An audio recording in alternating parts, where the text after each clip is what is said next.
Welcome, my name is Kyle for the win, and welcome to another Call of Duty Black Ops 4 video. This is by far my best Black Ops 4 gameplay yet, as well as my highest gun streak ever. I start the game off with a death straight away, but that is my last death of the gameplay. As I told you guys last week, I promised you a nuclear fail video, and here is the nuclear fail. The ending is such a bummer, and yeah, you guys are just going to have to watch. I don't want to spoil it, but yeah, I really hope you guys go to enjoy it. It's not a super quick nuclear, because I just played really defensive, and I really wanted to get a win and, you know, get that, try and get a nuclear, because of course I didn't go into this game going for a nuclear at all. I actually was using the lightning strike, the Hellstorm, and the UAV, and I was just you know, trying to just enjoy the map and have a good time, and just I don't know where this happened. It was absolutely crazy. But instead of just talking about the gameplay itself, I know the gameplay, I'll talk about some bits of the gameplay whenever it comes up, but instead of just talking about the gameplay outright, I wanted to talk to you guys about what I do to play good or get really good high scores in Black Ops 4.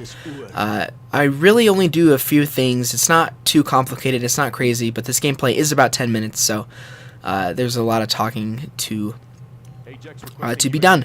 But basically what I think is one of the huge things that help you become a better player is getting yourself a monitor. I play on a 27-inch BenQ monitor. I'll leave the link down below in the description actually for it if it's still out. I don't think it is anymore, but I play on a 27-inch BenQ monitor. It's HD, and the big positive things about having a monitor like this is the sheer reaction time and how close you can sit to the screen so that you can see everything coming at you at one time. For example, I went home this weekend from school, and I decided to play some Call of Duty on, you know, at home, and the TV that I have in my basement is a 40-inch flat screen, and I played horribly, like absolutely horrible. I played Ghost of Modern Warfare 2, and I hardly ever went positive because of the sheer fact that, well, I haven't played Xbox 360 in absolutely ages. And another big thing is that the monitor is really big, which has me sit farther away, which therefore means that I can't see people, I can't get those quick reaction kills, and that is a huge thing when it comes to doing well in Call of Duty, especially with this monitor that I have. There's almost no delay when it comes to seeing an enemy. I see an enemy and I'm able to kill him without any delay. I think on most big televisions there's like a 1 millisecond delay, I think. I'm not positive, but that's something that's huge, and I just kind of noticed that yesterday as I was playing playing Call of Duty, that having this monitor has really helped me become a better player. And I mean, of course, having a monitor is not for everybody, especially if you have siblings and they also share your console with you and stuff like that. But for me personally, having a monitor really helps you play better at Call of Duty, and any shooter for that matter, just because that reaction time is so much quicker. You can just jump on events and be able to have that really quick reaction time that kids on other TVs, bigger TVs, won't get, which is really funny to think about, but it's completely true. So that is a really big thing that helps me play well. And I think here in a little bit I actually pick up the gun that really helped me get. Here we go. I pick up this Demon 3XB because it was recently buffed, and this is a very good SMG map. I picked this gun up, and I honestly don't think I would have gotten as big of a gun streak if I didn't have this gun equipped. Honest to gosh, it's such a good gun, and having an SMG on this map is so important. Anyways, back to what I was saying. Monitor is huge. I mean, my BenQ is only about $200, so not too expensive at all. And at this point, I'm on a 15 gun streak, and I'm just really focusing on not dying. And I'll kind of tell you when it goes through my mind that holy crap, I can get a nuclear occurs. But yeah, so that's really, I mean, $200 is maybe a lot for some people, and I understand. It was a lot for me too, but it's definitely worth it. Having a monitor is just so good for any shooter. I mean, if you play Fortnite, if you play Apex, if you play Call of Duty, if you play Battlefield, having a monitor is will definitely improve how you play, without a doubt.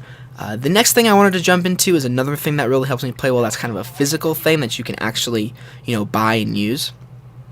That doesn't really help to too much experience. Well, actually, it's two things. Number one, a headset. I actually use Apple earbuds as my headset just for personal preference. Really, when it comes to gaming, you don't really need a headset per se. You don't need to go out and buy, a $100 or $200 headset. You can literally just use the Apple earbuds if you have some old ones from your old phone and just plug them into your TV. That's exactly what I do, and that's what I really enjoy doing. Plus, you don't get that headset hair, and and plus it's more comfortable for me anyway. As when I play a lot of Call of Duty, I just like having those earbuds in. Apple earbuds are super comfortable, and that's what I use. But the reason why I always have a headset, or I always have something plugged in directly to my ears, especially when you combine it with the acoustic sensor, is I can hear enemies directly through my ears. When you use a big TV, and here I pick up the Relentless, I'm just like, holy crap, I could get a nuclear there. There's literally 40 kills left in this game. But the one big thing that helped me not get this nuclear is the sheer fact that my teammate got a strike team and a sniper's nest. And right here, bam, two instances. One, I find one enemy to get a kill with, bam, they both die. Which would be two very important kills later on. I still don't want to spoil you guys the gun streak. But damn, it would have been, if I got those two kills, who knows what it could have happened. But anyways, back to what I was saying. The gameplay is just about over, so I better hurry up. The two physical things that I use is a headset, and that's what I was talking about. And the reason headsets are so good is because you can hear directly through your ears, and when you combine it with the acoustic sensor, you can hear footsteps, you can hear enemies around me. And if you hear sometimes on my gameplays, I say I can hear this person to my right, or I can hear this person to my left. That is what's really important, as well as you can hear directly if there's an enemy calls in a streak or anything of that nature. So that's why I use a headset. Just I can hear footsteps a lot better, and I can just engross myself more into the game. If you have a TV with volume, sometimes you can get distracted by the things around you, and of course that's just people. There's some casual gamers out there, and that's completely fine. I'm not dissing or making fun of relaxed gamers who don't really care about how well they do, but for me anyways, I really care about how I do, so that's why I've gone for a headset. The next physical thing that I always use is I use Control Freaks, especially with me who plays on a very high sensitivity. I play on sensitivity 11, just in case you guys were wondering. Here I pick up the Brutal Metal, and I'm just like, holy crap, there are 15 kills left. I think I can get this nuclear, but you'll have to see what happens. And I missed this kill as well, unfortunately. But yeah, so Control Freaks. I buy Control Freaks. I play on a really high sensitivity, and Control Freaks are just super helpful when I'm playing at a high sensitivity. What Control Freaks do is they basically affect your range of motion, so you have a little bit more range of motion. From longer ranges, you can get that sight on easier, as well as with the Control Freaks, they help a ton with aiming. I know that was a pretty brief thing, but of course I always have these Control Freaks down below in the description, so if you ever want to check them out, they're always there for you guys. But unfortunately, we're out of time.